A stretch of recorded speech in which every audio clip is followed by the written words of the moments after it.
কথা ধারাবাহিকে আপনারা দেখতে পারবেন যে কথাকে চরমভাবে অপমান করলো প্রিয়া। হ্যাঁ বন্ধুরা, কথা যখন সেখানে পৌঁছায় তখন সামনে দেখতে পায় যে তাদের রুমের সামনে একজন লোক দাঁড়িয়ে আছে। আর সেখানে কথা যখন যেতে চায় তখনই তাকে আটকায় আর বলে, আপনি কে, এখানে কেন এসেছেন? তখন কথা বলে, আমি তো আপনার প্রিয়া ম্যামের সাথে এসেছি। ঠিক আছে, আপনি যেহেতু যেতে দিবেন না, আমি চলে যাই। না, তখন লোকটি তাকে সেখানে যাওয়ার জন্য রিকোয়েস্ট করতে থাকে।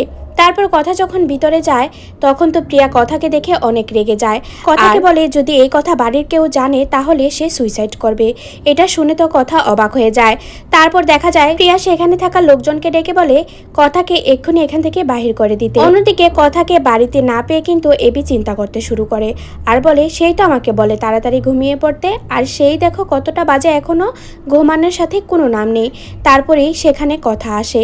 কথা আসলে কথাকে জিজ্ঞাসা করে এবি যে তুমি কোথায় ছিলে? তখন কথা বলে, না আমি তো এখানেই ছিলাম। কথাটা এড়িয়ে যায়।